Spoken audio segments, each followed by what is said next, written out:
FedEx full, we commanding the block. Burgundy and gold, got the city on lock. Hustling plays, they don't need to pretend. DC reppin' strong and we fight to the end. Commanders moving, no breaks, no pause. Hands in the dirt, respecting the call. K-Dot in the mid-dissect the grind. District divider with a city in mind. Trying to dance why, don't miss a bit. And you gotta spread the words, or shit is shit. K-Dot. Welcome, everyone, to District Divide, a DC sports podcast, more specifically, a Washington Commanders podcast. I am Amit. That is K-Dot. This is a misery Friday. We lose on the road to the Philadelphia Eagles, 26-18. We dropped to 7-4 on the season, 2-1 in the division. The Eagles rise up to 8-2 on the season and 3-0 in the division, taking a commanding lead in the NFC East. These are our post-game thoughts coming up in the comment mailbag. But before we begin the episode, if you could please like the video, subscribe to the channel, hit the notification bell, comment as you always do, and K-Dot. When your friend is wearing really thin frame glass to make them look like LaShawn McCoy, friends don't tell friends they look good. They be honest with them. And then share those shit! Share this shit. We greatly appreciate it. And let's just go ahead and get into it. Right now, a 2-game losing streak and 2 losses in the span of 4 or 5 days here. So it's been a tough week if you're a Commanders fan. Certainly feeling it. Is the sky falling? No, I don't think so. But we'll go ahead and get into it. K-Dot, your reaction. Once again, 26-18 loss on the road. The floor is yours. Let's begin with some positives, maybe. Well, first positive, I like the symmetry and all of our prediction records and the team records all the same now. So it's all there. It's all there. 7-4. 7-4. Getting real comfortable with 7-4. Positives. Mikey Sainristil. Great game, bud. You could see the defense as far as Joe Witt, what they were trying to do, kind of like what the game plan was. Is like, hey, Saquon's going to get his at times, but let's see what we can do as far as forcing what it is that Jalen is going to be able to do during prepare to make sure that you're not getting beat too badly. So from what I could see, it looked like they were playing a lot of zone. Every once in a while they would go into man, and that's where you see like the slant when AJ Brown on Mikey just get beat. And then it's like, Joe, it's like, okay, all right, I'll pause the brakes on that. All right, we'll go back to the other thing that's working better. And then we'll spice it up. But Mikey, he had it on his own. Like you saw the breakup in the end zone. Like he was doing his fucking thing. Absolutely. The defensive backs as a whole, best fucking day they have had this season, in my opinion. Overall, they held their own. Like even you see certain aspects, like even Michael Davis was looking pretty good. 20 snaps yesterday. He had some good looks. Benjamin St. Juice. Anybody got anything? Second highest corner rated on PFF with a 66. There you go. Jeremy, how would I say the other guys, the safeties? We got some room. Butler. I'm ready to see some Tyler Owens. I'm just keep it a buck. There's been so many times you can miss a tackle or take the wrong angle that I don't just get frustrated. Maybe you're still playing better than any other guys doing, but it was a rough day for you last night. And then Jeremy Chin. He was involved a lot. And what I give Chin credit for is it wasn't the game that I've seen him have, like even last week, right?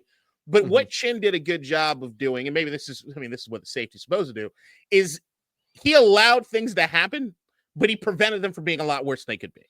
So, yeah, there you go. Safety. There's your job, right? You're the safety. D-line.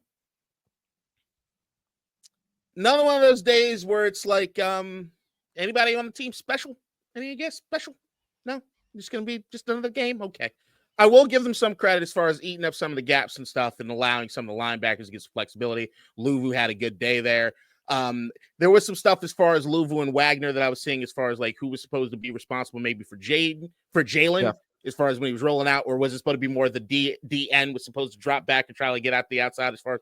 So there was some stuff. It looked like Luvu and Wagner have been doing this thing where depending on who's doing what, they know, all right, I'm blitzing or you're blitzing. Like they just have it figured out. And it just seems as though there were some points where Luvu was like, all right, green light, go. And then Hurts knew immediately and was like, all right, I'm rolling out. Okay, I'm gonna take it a step further with the defense and say I thought they were awesome. They were awesome. You know, and because we talked about it, let me start. My prediction was entirely wrong. Not just the score, 38-35. Both defenses played so much better than I thought they would. Both of them. our defense holding the Eagles to 3 points in the first half, 9 if you include Jake Elliott hitting both of those, is fantastic. Okay. Saquon Barkley, before the final 3 rushes, we'll get into complimentary football because I got a big problem with that. You and I both have big problems with the 100%. offense. 26 carries for 146 yards, 2 touchdowns was his total scoreline. Take away the last 3 carries when the defense is just fucking gas and the game is basically a wrap. 23 carries, 77 yards. That is phenomenal from the defense. That's a defensive line with lane discipline. That's Luvu Wagner finishing tackles off. That's Jeremy Chin stepping into the box. I thought excellent job by the defense over there. Mike Sainristil, like you said. I mean, maybe his best day as a pro. He had to go against Devonta Smith. He had a breakup in the end zone. He had to go against A.J. Brown, held him up in the end zone, a 90 PFF grade or 89, and then a 90 coverage grade. He was great. So I just wanted to shout out and Quan Martin forcing us. We didn't recover it. That's a second straight week he has punched a ball out. Yeah, Quan looking good this time. But it's nice to see 2 straight weeks of forcing a fumble is impressive. So I wanted to focus on those positives. Defense, Joe Witt, coaching staff, hats off to you guys. You did your part. You definitely did your part. Yes, I have a lot of positives to say about the defense. I don't have a whole lot of criticism there. The Saquon thing is none. I'm going a step further and saying I have none. Considering what the expectation was, none.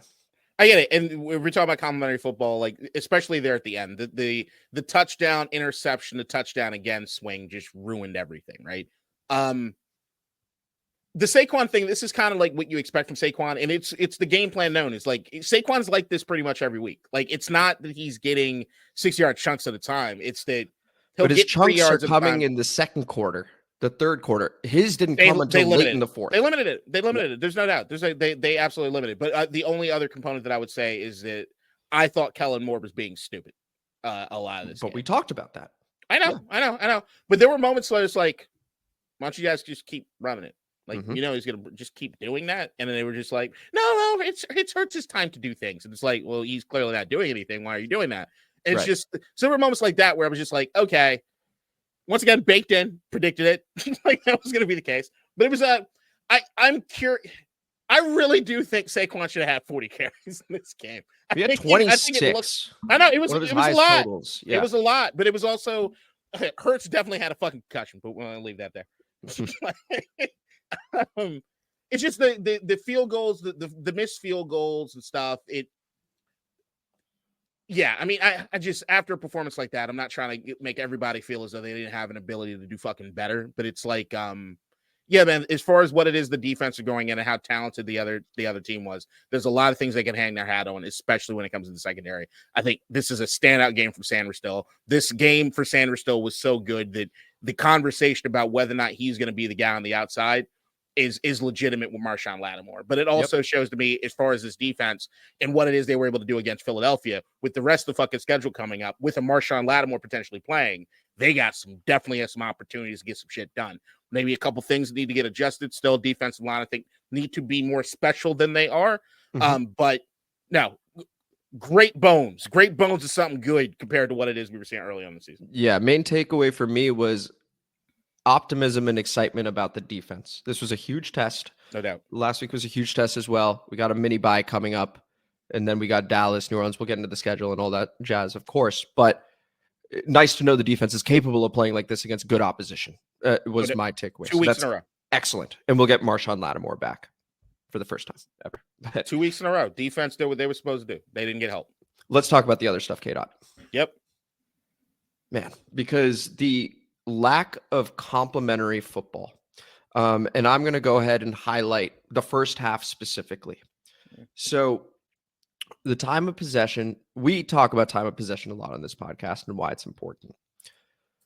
11 minutes and 31 seconds of time of possession for the Commanders, meaning 18 minutes, 29 seconds for the Philadelphia Eagles. It's a 7-minute difference. And you might be thinking, 7 minutes is not a whole lot. A couple things about that. One, that was 11 minutes and 31 seconds on 6 drives. So you're averaging less than 2 minutes per drive. That includes the one at the very end. Even if you don't include that, that's 2 minutes per drive, still a bit less. Here's what it looks like over the course of a whole game. And we're going to do the last 3 games across the NFL for all the teams. The Jacksonville Jaguars are the worst at 21 minutes and 46 seconds. They're 0-3. The Indianapolis Colts are second worst at 25 minutes and 12 seconds. They're 0-3. The Carolina Panthers, 26 minutes and 4 seconds. They're 2-1. Okay, I guess, but they beat New Orleans and they beat the New York Giants. And then there's us, 26 minutes, 15 seconds. We're 1-2. Our one win, the New York Giants. So if you win, you're beating a real shit football team, and you're probably going to lose. So the time of possession, we did not help our defense out. Again, they held them to 3 points, 9 points maximum. If Jake Elliott hits those, we did not help at all. At all. And then you see the fourth quarter just raining of points from the Philadelphia Eagles as a result. So that was bad. We had 3 possessions where we had a touchdown lead. 2 were 3 and outs. The total, 15 plays, 27 yards. 7 minutes, 58 seconds. 3 drives. Get up. Over to you. They started, what is it? I think I wrote it down. 8 drives they had started with a pass. Didn't like it. Didn't like that. Just not liking it. I don't like it either. Positives on offense. Austin Eckler, you came to play. Love you, bro. You show up every fucking week and are producing. B-Rob, you look good, brother. You look like you're back in. I just wish they leaned on you a little bit more in this one. Mm-hmm. Couple things as far as your vision. I know you're still getting back into the groove of things, but even though you chose the wrong fucking hole, you still turned into positive yardage. So it's good with me. B-Rob, just running back group, I wish they leaned on you more. Needed to. Especially with the game being as close as it fucking was, and then knowing the time of possession, knowing the defense and doing everything they possibly can do. So you maybe help them out. So there's some of that with Cliff, and we'll get Doring to Cliff later. But as far as the rest of the offense, Brandon Coleman, Jesus Christ. Oh boy. Christ almighty. Andrew Wiley. What the fuck? Sam Cosby. Not your best day, huh? It's not. He was on the ground constantly. Allegretti, were you out there? Were you there? And as Gruden like say, be an Ash. Actually, I didn't see you do a whole lot fucked up. I just know Jalen Carter felt like they were beating, but it seemed like it was more of a guard issue than it was your issue. I look at the all-22. I probably got some shit for you. I just don't have anything off the rip. I have to watch the game twice that I didn't want to watch as far as the offense goes. To be honest, he didn't scream out the way that everybody else in the offensive line was like, what the fuck are you doing? What are you doing?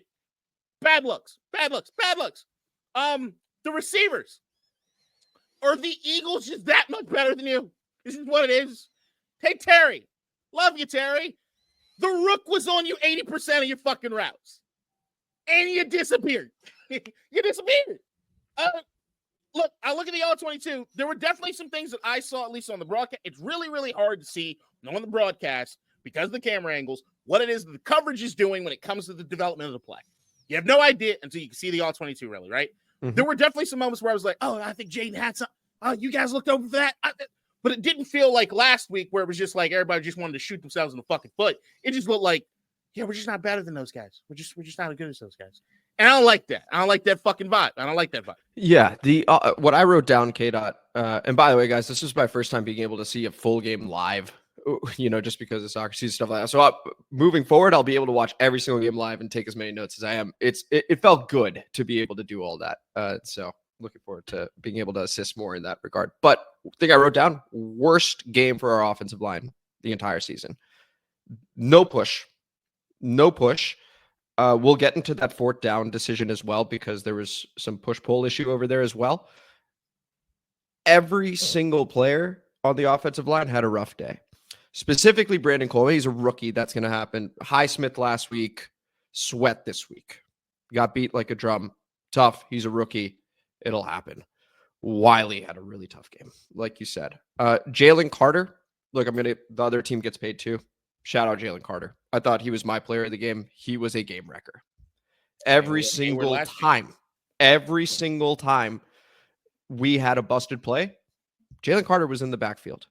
He was beating the splits. When someone was pulling, he would just slither in between them and get to whoever he needed to and threw off plays. So shout out Jalen Carter. Shout out Quinyon Mitchell. He gets flowers too, man. I mean, they had that little cut up on Prime where they were just like, hey, this is what he looks like in coverage. He's blanketing the shit out of Terry. So shout out him as well. Eagles look like they got a real one. Offensive line, I'm curious, K-Dot, as to your take. And we'll get to Jaden, of course. I know everyone wants to hear our take on Jaden as well. Do you think that playing a team as physical as Pittsburgh just 3-4 days prior influenced this at all? Yes. That's what I think so too. So I just wanted to, but I want that noted, right? The context, like playing a team as strong and physical as Pittsburgh is, and then 4 days later going on the road and playing a Philadelphia Eagles squad that is talented on the defensive line. I think that played a role, and the Eagles look fantastic. If me completely, like, I don't like to do this hindsight bullshit, especially is like say it with your chest. If you want to say it like at all, just to be honest. And I know people who say, "Shut the fuck up, asshole." That's fine. If it wasn't for the Jaden Daniels video, he had me killed on the fucking podcast. Oh, sure. I had us losing this game by like 2 or 3 touchdowns, like easy. Fine. Like it's a bad spot. Like it's just a bad spot. Like it's like we're clearly not healthy. We're just not healthy. And this is a team that's like they had more time to rest up. They're playing at fucking home. They got shit that they got to play for because the schedule's getting fucking hard. Like it's just rough. Like it's a rough spot. This felt like we were primed to get our asses beat. It really felt like that. Like before the game, I ended up watching the game with a couple friends, and everybody else was just more nervous than me, I guess. And I was just kind of like, dude, if we win, it's great, but we're probably looking at a fucking loss, and like, can you accept it? Like, please accept it. This might not look good. Did it look worse than I thought it was gonna do? Did it not necessarily play out the way I thought it was gonna play out? Yeah, but the offensive line is banged up. You saw the injury report. All these dudes at least had some time of limited fucking practice. Some sort of element. Yeah. So it's like, well, yeah, of course. And that defensive line for Philadelphia is fucking dangerous. They're dangerous.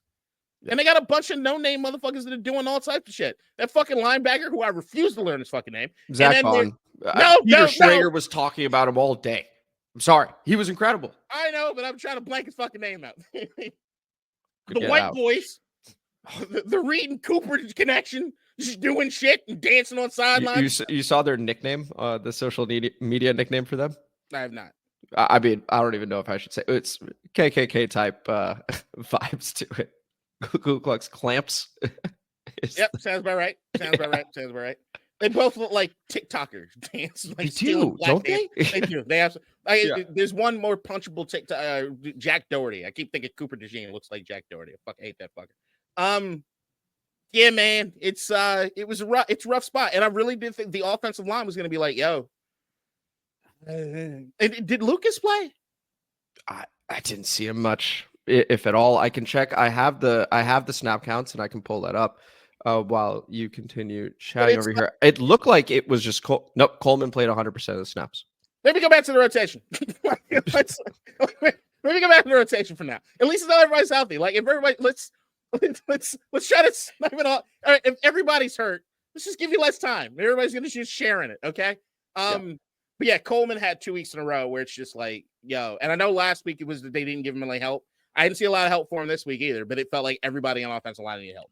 Okay, let's go ahead and talk about Jaden. I'm going to go ahead and share my screen here real quick because there was a moment in the broadcast yesterday that surprised me, and I think surprised a lot of Commanders fans to the point where I was like, wait, what? Is that actually what was said? So I'm going to go ahead and share the screen, and I want you guys to take a listen to Kaylee Hartung and what she ends up saying over here in talking to Jaden Daniels. Okay. End zone, looking, throwing, and nowhere to go, of course, for Eckler. Tackled by Darius Slay. We go to Kaylee. Guys, Jaden Daniels told us we may see him grimace in pain when he throws the ball tonight. As you guys mentioned, he's continuing to play through that rib injury he suffered 3.5 weeks ago against Carolina. He admits it's been a challenge, especially in his upper torso rotation. You see him there just before this drive. That's an additional layer of protection. He's wearing a carbon fiber pad under his rib pads. They adjusted it, but he's adamant in telling us there are no limitations. Second. Okay. Thank you for the time there, K-Dot. So let's start by saying he's hurt. Okay. He's not back. He's hurt. You can see it. The typical throws that we saw in the first half of the season, not there. The escapability, not there. That being said, I'm not calling it an excuse. He's out there. He's playing. He even said so in his post game. Everyone's playing hurt. Everyone's got a little something. The cut to the hand, he said he's good. Trust him there. Ribs are bothering him, but it was also his worst game of the season. So K-Dot, over to you. Let's go ahead and talk about our quarterback. Yeah. I remember after the rib injury, I was like, shut him down. Yeah. I remember specifically saying that he's not going to be one that takes himself out regardless of how he's feeling. You saw it in the game that he got the ribs hurt. He wanted to get back the fuck out there.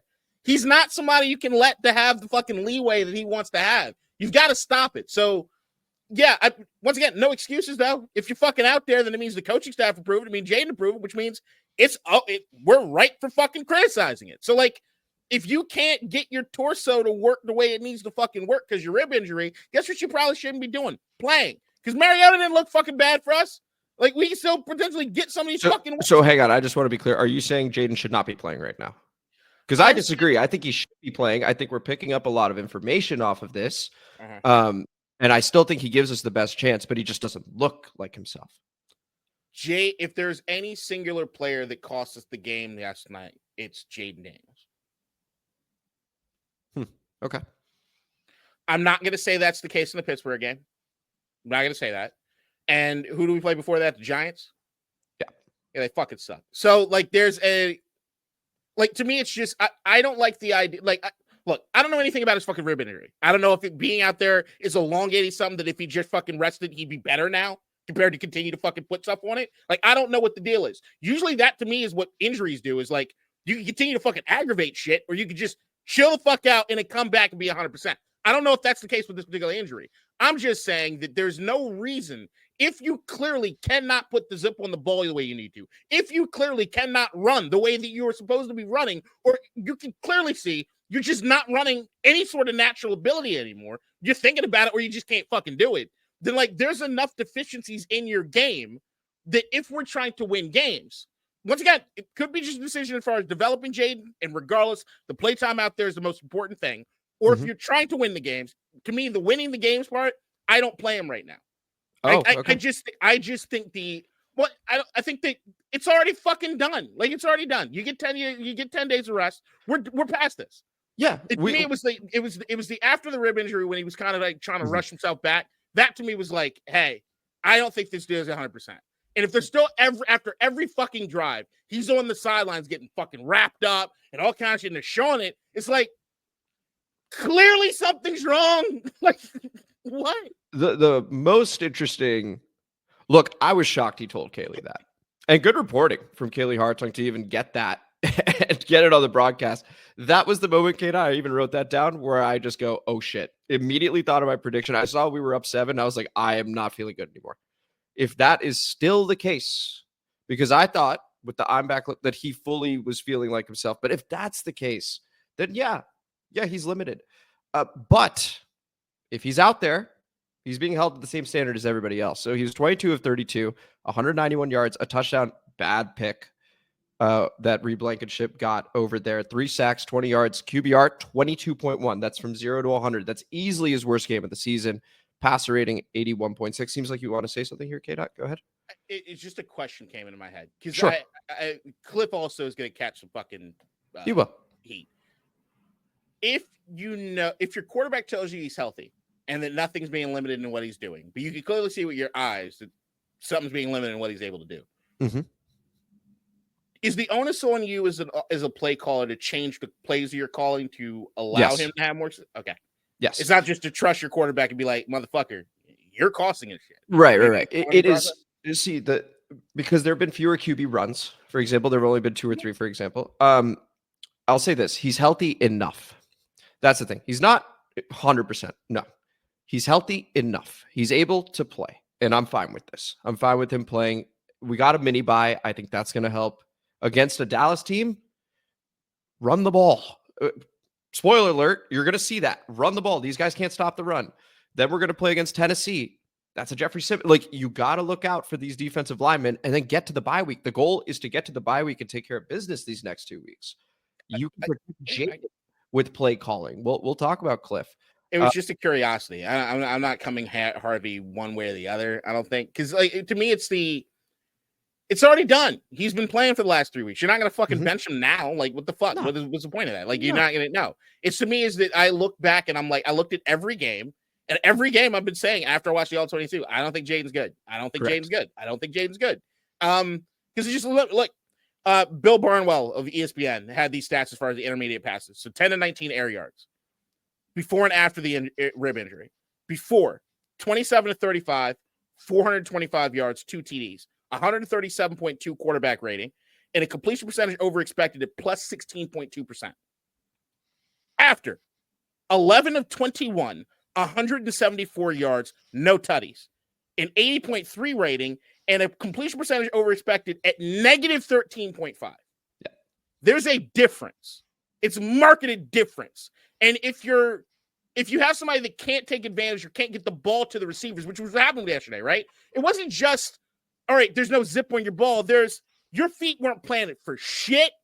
You kept throwing off your fucking back foot. You were seeing ghosts. Some of the ghosts were really there. Not going to deny that. Offensive line did you no fucking favors. But there were other times where it looked like some of the LSU tape I saw, you're running into shit. You're not there. Yeah.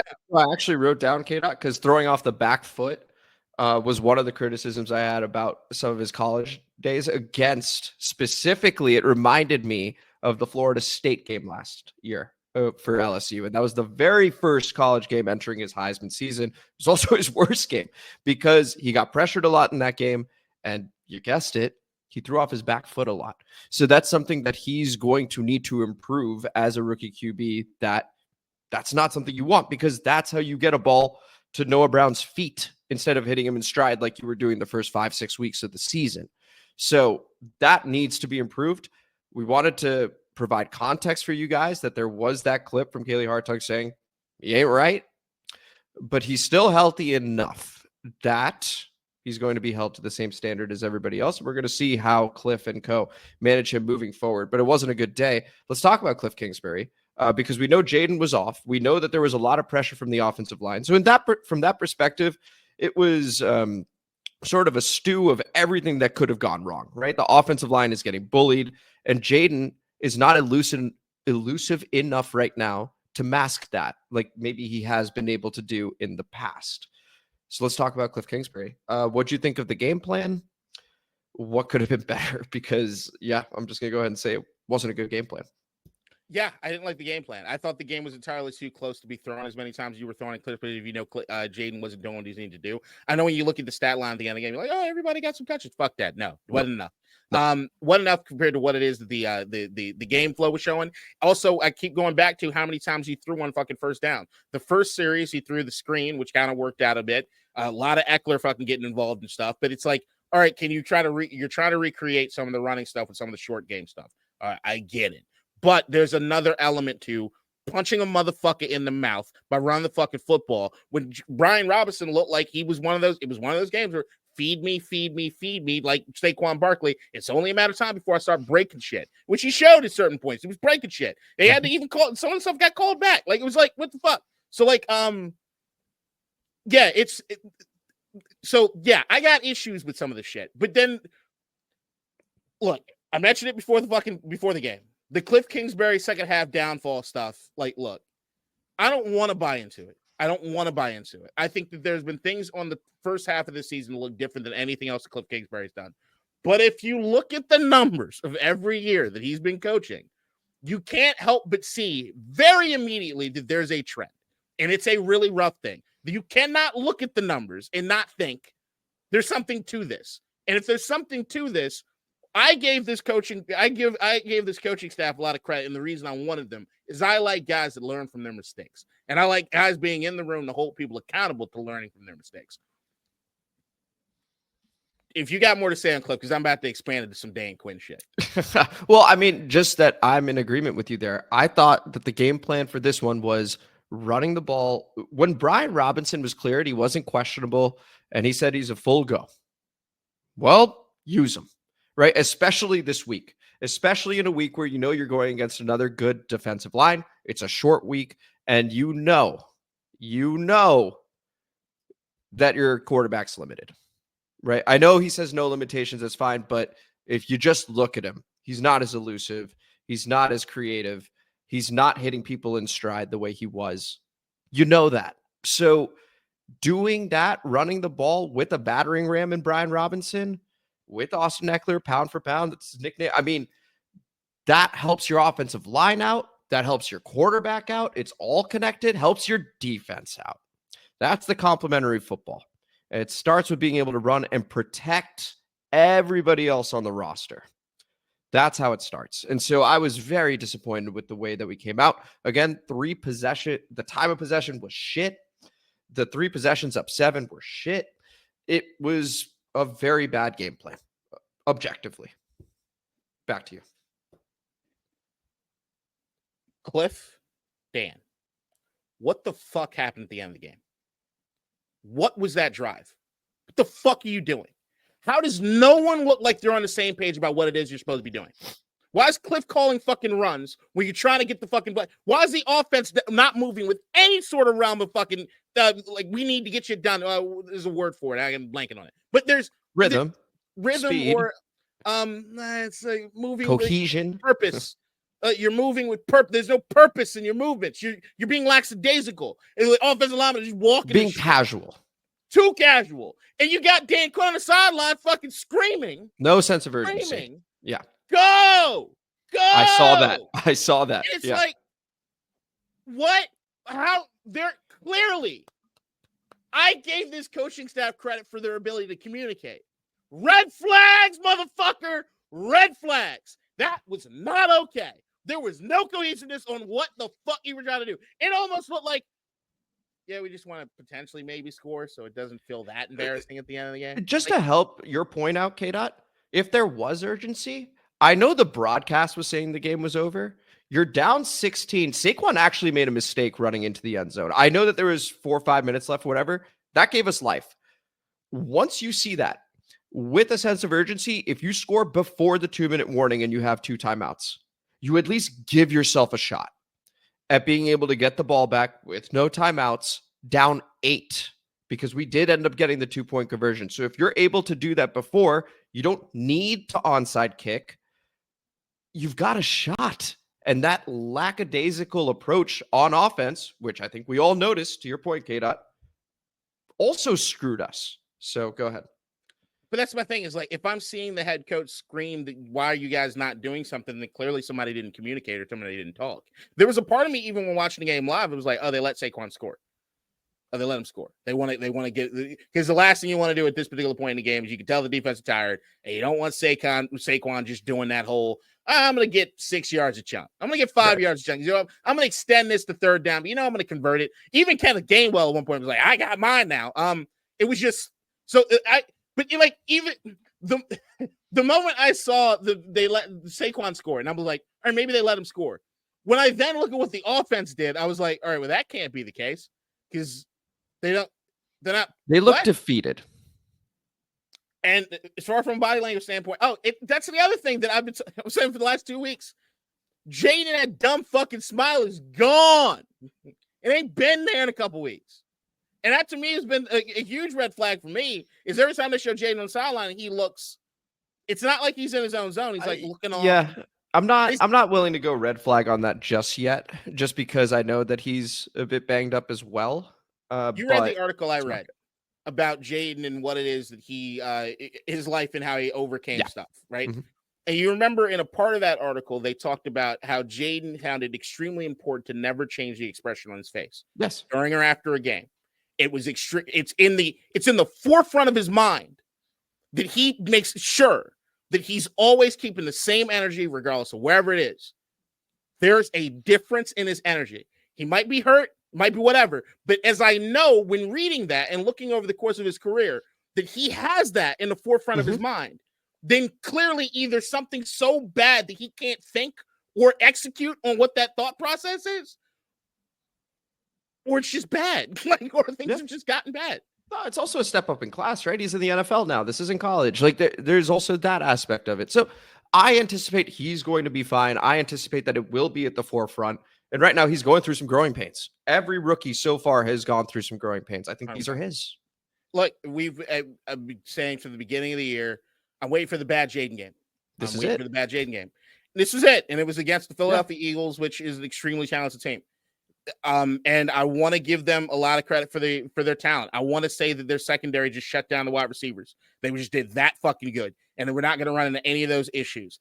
But if any of the games coming forward look like that as far as his foot placement, if any of the games going forward look like that as far as where he's placing the ball, if anything looks like that going forward as far as the play calling from Cliff Kingsbury, if anything looks like that as far as the offense goes for any of these games going forward, we're not going to win a lot of these, even if they're fucking winnable games. If the offense looks anything like it does right now, I don't have us beating Dallas. I don't have us beating Dallas. I don't have us beating Tennessee. I don't have us beating Atlanta. I cannot see what I saw last night. Sure. No, you see that. You see that. You're correct. That being said, I don't anticipate seeing that. They've got, I'm putting a lot of stock in the mini buy here. Them being a good coaching staff, being able to reset and go, okay, what's gone wrong the last couple of weeks, right? I think that they should be able to get back to what we do. Our identity as a franchise, right? Getting back into time of possession, running the ball, and then being able to manage a game. We have not managed either game in the last 2 weeks. That's not been the case. You lose time of possession, you lose the ability to manage the game. I anticipate getting back to managing the game. It's got to be said, though, K-Dot, we haven't mentioned it yet, 36 minutes into this thing. We got to talk about that 4th and 2 decision. Yeah. It's 12-10, about 8 minutes left in this game. We've gone from, I'll give my opinion first. We've gone from 2nd and inches to 3rd and 1 to 4th and 2. So you've moved backwards on the last couple plays. This would be a 44-yard field goal. I know Jake Elliott missed his, but Zane Gonzalez hit his from 45. So it's a very similar distance.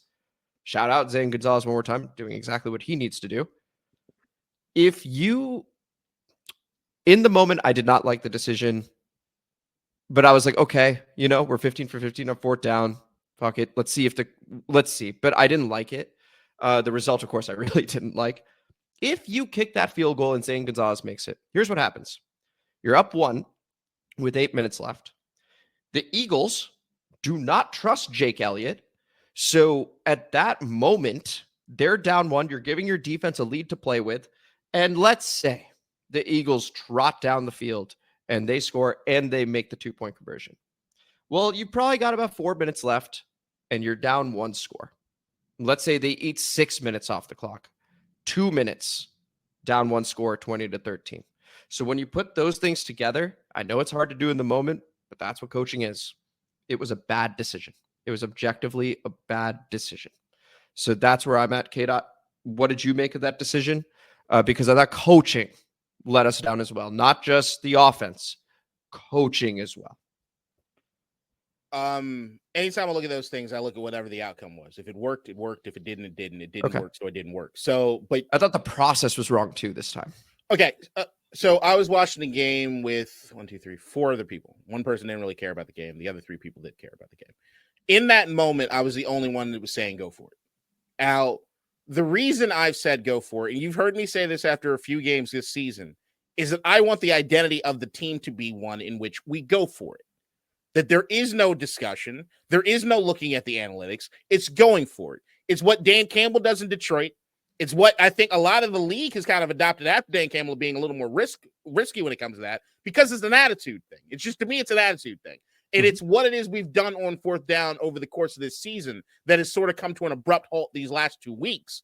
That to me, it's an attitude thing. My only issue with it is that it's mixed messaging throughout the course of the season. Like I haven't liked that there have been moments where we kick field goals and I'm like, I would have went for it. And I've been firm in that. I've been firm and I want us to be going for it. And it works, it doesn't work, but it's there's no decision. The team needs to execute. Like, we know this is what it needs to be. And I don't think we're there yet. I think that there's so much mixed messaging between what happened at the end of the fucking game that, like, I don't know. I would tell you this much. Do I think that if we kick the field goal, our percentage chances of winning that game are tremendously higher than what it ended up being. Absolutely. I actually think that there's a good chance maybe we sneak away with one if we do kick that field goal. There's no denying that. I would agree with you from an objective standpoint in winning that game. I get it. Long term for me and what I want the identity of this team to be, I want to know situations that we're fucking going for it. That's me. But that comes with a mentality and a buildup of what it is the team, what I want this team to be as far as attitude goes. So here's where I'm at with the attitude. I want us to be able to play good defense. I'm beginning to see better defensive performances. I want us to be able to run the ball. That's the attitude on offense. Punch them in the mouth, be able to control and manage a game. And then I want our coaches in tough spots to be smart. That is a situation where they were dumb because the risk is far too high in that situation. I know the result was what the result was. I think even if we get it, I'm actually not sure where that holds us because the way we were moving the ball anyway wasn't great. So if anything, let's say you kick a field goal later. Well, now Philly has the ball with even less time. If they trot down the field and score, you've left yourself less time. So that is, to me, just a bad decision. And so I want our attitude to be, I get what you're saying, K-Dot, about like, it shouldn't be a discussion for it. I understand. And I think I'm in line with that most of the time in terms of the physicality it brings to the equation. That for me is running the ball. And in tough spots, when your team is gassed and when your team doesn't have answers on the field, that's where you take over. That's where you give them their best chance to win. At that moment, their best chance to win was the field goal. Once again, the outcome was the outcome, so I'm not going to argue this too hard. But I would just say that 100 times out of 100, if I'm coaching this team, we're going for it. Okay. And I live with the results. What I look at that is a terrible execution on the fucking team's part. Yeah, what Jaden bobbled the ball. To me, it's like if I cue it up and you don't fucking execute it, that's a team thing that we all got to discuss. I make the decision, and then I also heard in the press conference that it was Jaden's decision to go forward and fourth. He's part of it. He's part of it, is what he said. Yeah. And that's what I want from this team, and I think that that's important long term. Look, I might sound like I'm upset this fucking day, today about what it is that happened as far as this game goes. Probably any of my upsetness comes with the fact that it's the Philadelphia Eagles, and I don't fucking like hearing Eagles. I had a buddy of mine. You know what he fucking did? I'll show you what he did. I got a buddy of mine that's a Philadelphia Eagles fan. I got a text message at 3:31 a.m. I just woke up in the middle of the night freaking out because I forgot to make fun of you. Go Birds. That's why I'm probably feeling some sort of way, okay? Sure. I did not give a fuck about the outcome of this game. I didn't care. I didn't think we were going to win it. I thought the Philadelphia could kick our ass. I was hoping Jaden was healthy, and I was like, all right, he's going to keep it close. So he wasn't, and it wasn't close because what do we say? Jaden's gonna have to be the guy to kind of lead us through it. We love Brian Robinson, we love all the shit, but Jaden's gonna have to be the guy, right? So like, if he couldn't be the guy, we weren't gonna fucking win this game. You got 10 days now. What does this team do? This is the adversity part of it, right? What do you do when you get punched in the fucking mouth? Who's resting up? Who is talking to everybody else? Who's worried about football? Who's doing what? This 10 days is going to say a whole hell of a lot about this team. We should be out for fucking blood against Dallas. Anything short of a fucking shellacking, to me, is, hey, some things need to go back to the fucking drawing board, guys. Or maybe we got Adam Peters, you're about to be really busy in the fucking offseason. Because we got some good bones here. We do. We've seen it. And I remember, what was it? Chris Long said it at the beginning of the season. You agree with him. If there's a downfall to what's happening, there needs to be a full-blown investigation because we got something. Absolutely. So it's a fuck-up of a magnitude of epic and biblical proportion. Once again, our schedule is quite favorable moving forward. 4 of our last 6 games are at home.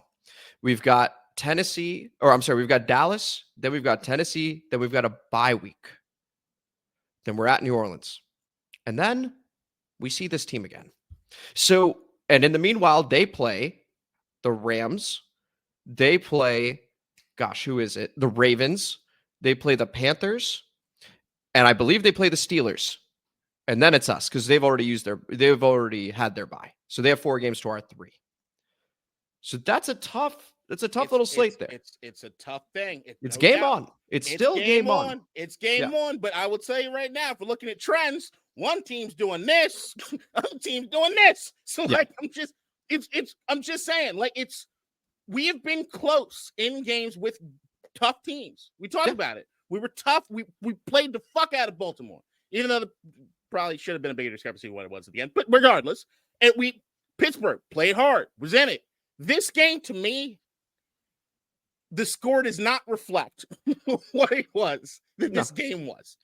No, I felt that overall Philly deserved the win.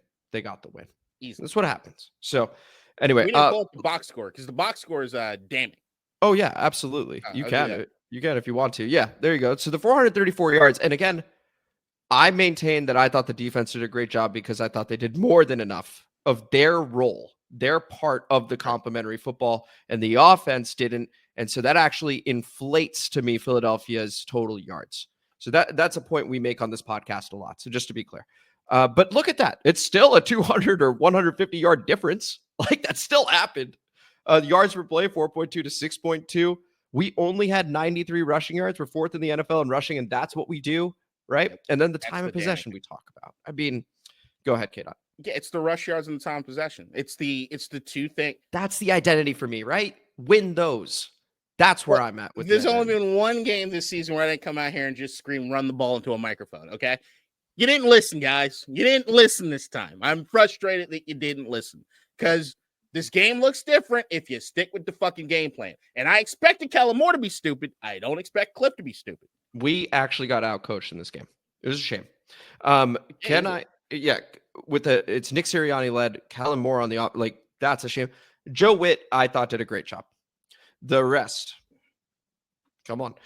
K-Dot, last question before we go to the comment mailbag, more of a philosophical one, because you're saying go for it on fourth. I'm curious if there is a difference momentum-wise in your mind. Let me take a step back. Forget the momentum. Is there a difference going for it on 4th and 2 if it is a 2nd and 8 to 3rd and 4 to 4th and 2 versus a 2nd and inches to 3rd and 1 to 4th and 2? In your mind. Yeah, the losing of the yard is something that should give you a little bit of pause. It should. It's one thing to have forward momentum, but to see you get beat back and then be like, I'm gonna make it up. Right. I'm gonna make it up now. It definitely should factor in the decision. I'm not denying that. But to me, I still think overall it's just a philosophy. And that's fine. You keep going. I was just curious to see if you had seen a difference between those two like build-ups to the 4th down. I put this Dan Campbell. There have been tons of situations that Dan Campbell has been head coach of the Detroit Lions where I think if you or any analytical person were to sit down and be like, that was the wrong choice. And some of them didn't work out. Some of them absolutely didn't work out. And it might have cost them games. It might have been whatever. In Detroit, they're not questioning it anymore. No. And also, that's years of culture building. 100%. Mind you, right? Because Dan Campbell's first year, right, compared to Dan Quinn's first year here. So put that in perspective as well. But they played hard. Remember, what was my expectations going into the season? I want a hard fucking playing team. I want a team that keeps us in shit. I don't expect wins. We're winning a hell of a lot more than I thought we would. I expect them to be in games and playing with reckless abandon and do shit. That's what I want to see. The defense looks like it looks like Dan Quinn and Joe Witt, they're getting there with the defense. The offense, scarily, looks like they're modeling after what Cliff Kingsbury typically does. I think a lot of that has to do with Five not looking like himself. I think we're able to get back to that, but it starts with running the ball. And I think after this much time off, which also helps Brian Robinson's hamstring, I think we get back to it. But we'll see. We'll see plenty of time. We got to go over to the comment mailbag, as we always do, but we got to be introduced first by our very own Nikki. Comment mailbag time, motherfuckers. District divided, ain't got time for no suckers. Spread the word, get in line. OGs and new G's, it's your time. And spread the gospel, cause this shit is divine. Yeah. All right. Thank you, as always, for that. Nikki, appreciate the intro. Let's go ahead and work in the comments that happened during the game first, and then we'll go backwards. Okay. So we'll begin with Mr. Payne, 134, who has 3 of them, and then Jess Anto has 1 as well. So here we go with Mr. Payne. Shout out. Watching game, offense looks doo-doo. That's the first one. Okay, we're just going to continue. The second one, I'm convinced that all Ron Rivera draft picks will be gone soon. Has anyone signed Jamin? Mikey holding it down against A.J. Brown. Forbes can't get on the field. LOL. Ron Rivera last first round pick. We then have another one. I guess the goal was to win more than 4 games. Pittsburgh filled our stadium, and we look like shit offensively against Philly. No more hype when we beat BS teams. We are undercover shit team. Okay, and the fourth one. We are doo-doo. How many teams have we beat with a winning record? The hype is gone once the truth is revealed. So Mr. Payne obviously going through it over there. K-Dot, your reaction to those comments? The team is who we think they are, which is they're 1 year into a recalibration, which is really a rebuild with a rookie quarterback. They are still outperforming what it is they should be really when it comes to the timeline of what it is they're doing. I still think we're ahead of schedule. Even we are ahead of schedule. We're still way ahead of schedule. And even when you're looking at the rest of these games, if we lose a majority of them, we're still in a pretty good fucking spot. So like that to me is where it's like, all right, I just care more about body language and things like that as the season starting to progress, how it is they deal with adversity, things like that. Defense, I'm feeling good about. Offense, they're finally giving me some things to worry about as far as just from those particular points. Yeah, I just think I don't want to be over.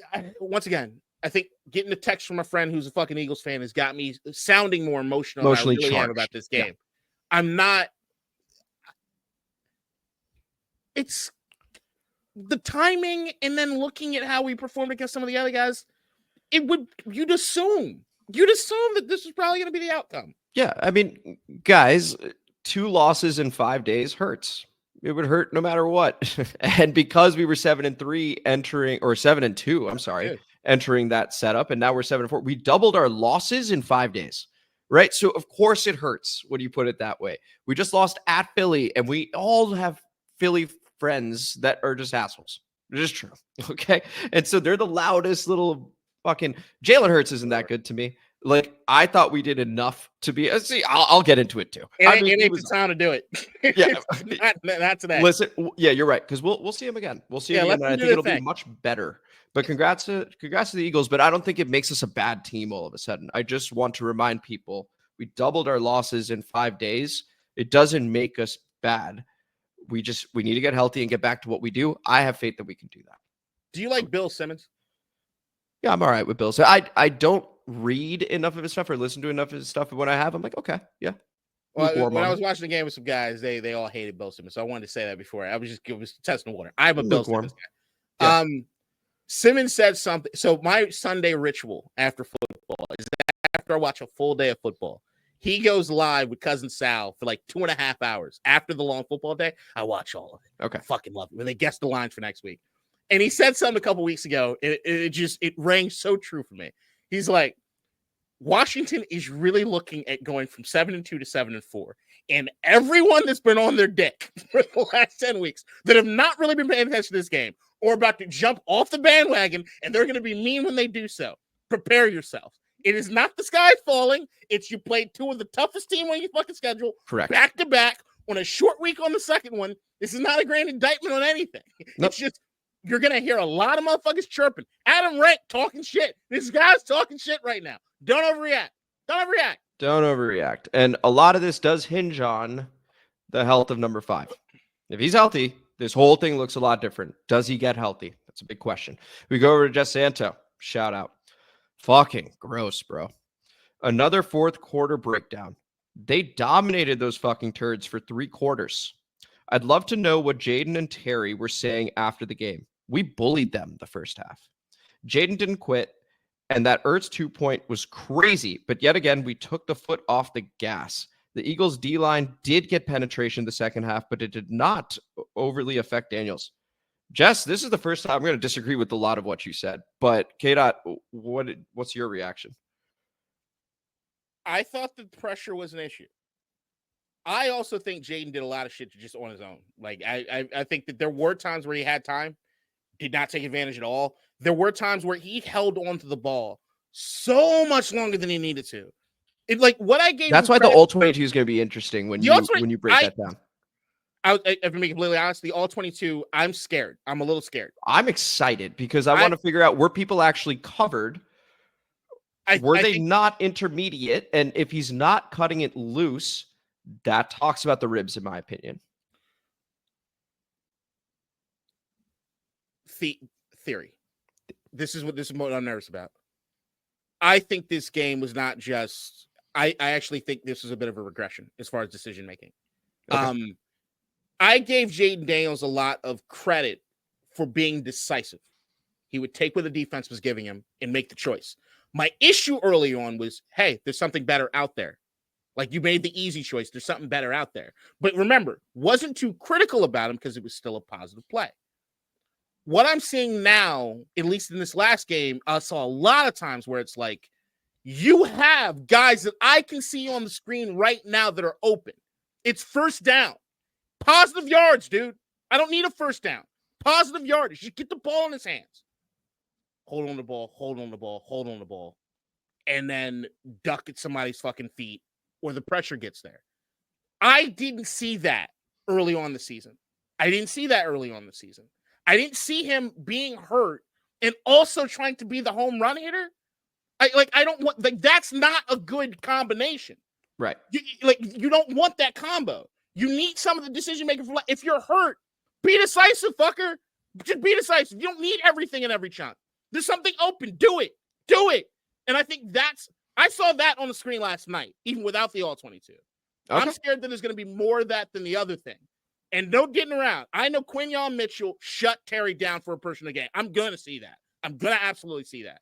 And I'm also going to see what I thought was some lackadaisical route running from some of the wide receivers, at least off the line. I know I'm going to see that shit. It's just, I don't want the all 22 to make me feel as though this team is not just going through a lull, but they've regressed. Would you call it a regression, actually? Well, like I'm saying, the Jaden Daniels piece to me is you were decisive. That is a thing that I could give you all sorts of credit for. If you're being indecisive now, why is that? Yeah. Okay, well, so just to Jess's comment, the reason I disagree is because, once again, on offense, we did nothing to support the defense. So I think defensively, I wouldn't go so far as to say we bullied them, but we were able to do the things that we wanted to do ultimately from a result standpoint. Again, a maximum of 9 points for Philadelphia if Jake Elliott hits his field goals. Ultimately, just the 3. Offensively, I don't know that we bullied them. I think we were when we were giving Brian Robinson the ball very briefly, but we then got away from it. And so that comes down to OC, in my opinion, and making sure that we are establishing our identity. I don't think we did that. So that's why I disagree, Jess, but normally, yeah, I just disagree. I think the Eagles' defensive line did whatever they wanted to, frankly. Fundamentally, the defense did enough to win us a game. Yes. We didn't do it. Like that's indisputable. Yeah, yeah. And I would tell anybody that, like, you can look at the full play-by-play of any game and look at all the drives. Look at the drives in which they started with Brian Robinson early compared to the ones they didn't. There's a difference. I can actually do a breakdown over our season for the next episode. Now that I have all that play-by-play data, I can do that. Let's go over to Blood Clot. Now we're going back before the game. Shout out. Win or lose, I wish we had a bye week after this game. We need these guys to get healthy again. Did you say Daniels never threw the ball into the end zone? I recall Terry catching a ball in the end zone against the Giants on that second matchup. So it was actually the opposite on that latter part, Blood Clot. We were saying that all of Jaden's touchdown throws were in the end zone. That's what we were saying. And then the one yesterday, man, it's already out of my mind. But I believe that was also in the end zone. I don't remember. I mean, the game was, once we let it go past the 2-minute warning. I think Zach Ertz was in the end zone. He was in the end zone. Yeah. Oh, and shout out to Zach Ertz in that 2-point conversion. God damn. Yeah, no, he ended up having himself a day, especially in that last drive. He had 3 or 4 catches and then also the 2-pointer plus the touchdown. So if you had him in fantasy, you saved your day. But Blood Clot, that first part of your comment, couldn't agree more. Wish we had a bye week. We need these guys to get healthy again. Amen. It's a mini bye. Jaden, I saw Ben Sinnott open twice. I saw it. I saw it with my own eyes. Give him the fucking ball. God damn it. I don't want to see, like, I like John Bates, Rumble, big man Rumble, but give my man Senate some love, baby. Well, we'll see what happens in the mini buy. Maybe they start introducing a couple of new characters like a Luke McCaffrey or a Ben Sinnott. It's going to be hard to take away any snaps from Zach Ertz because of how much his safety valve he is for trading at this point. Yeah, but I mean, it doesn't mean you can't get a second tight end involved, and it doesn't have to be John Bates, right? So get the second tight end in, but the 21 personnel is still the thing that looks the absolute best as far as what this team is running. Yeah, and Bates is a good blocker. We go over to Coach Lombard. Shout out. I will give Washington fans credit and hope for this. Hurts mostly runs into his own sacks by trying to create with his legs as opposed to relying on an immaculate pocket. I would just focus on playing a clean game and limiting your mistakes and trusting Philly to beat itself. The only team that can beat Philly is Philly. Washington and Dallas have similar athletes at the second level. Luvu is no Parsons, but they are used in similar ways. Chin and Overshone can be used in the same way. I don't trust any of your dudes in coverage, but you have a lot of athletes that are great downhill. Luvu, Chin, Defoe, and Martin. So long as your defense is gap sound, that helps your run D and can pressure Hurts in the pocket. Will Witt have the guts, Joe Witt Jr., have the guts to be aggressive? Hashtag share this shit. K-Dot, your reaction to that comment. Mixed bag, Coach. Secondary, yeah, they hung. How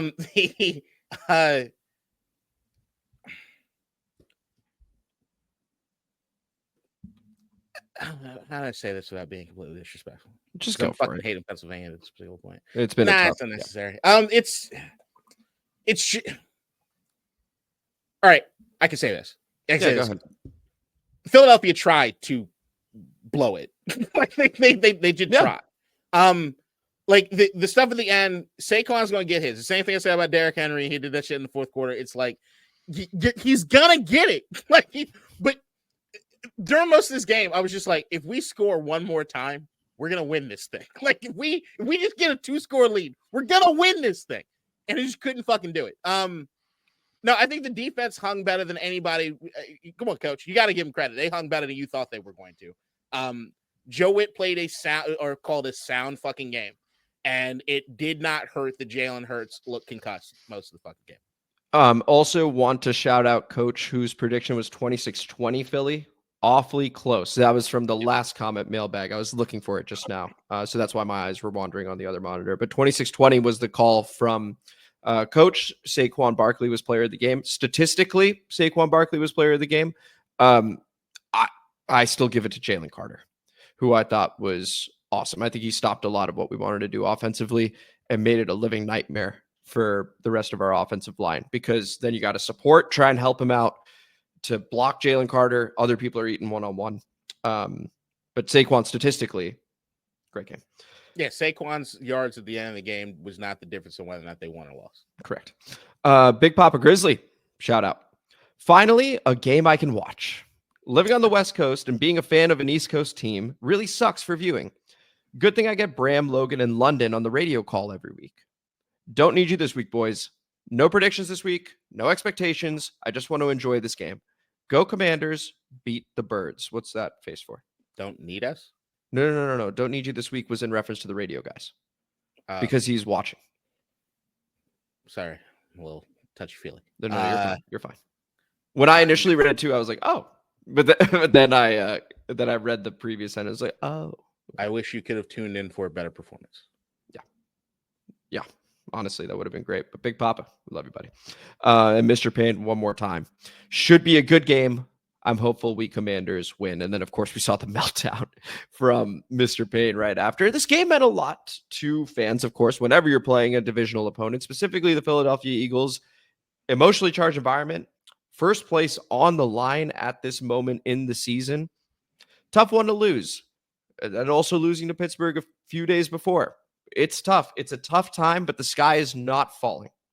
Now, if we lose to Dallas, we could have that conversation. But right now, sky is not falling. K-Dot, your reaction. Nietzsche said, hope in reality is the worst of all evils because it prolongs the torment of man. Always think of that. I'm gonna stop you there. This was the show. This was District Divided, a DC sports podcast, more specifically a Washington Commanders podcast. I am Amit, and that is the quotable K-Dot. If you enjoyed the episode, please like the video, subscribe to the channel, hit the notification bell, comment as you always do, and K-Dot, you can conclude with what you want to say. Hope is a foolish thing. It makes us believe in things we never thought possible. And they're lies! And then share this shit.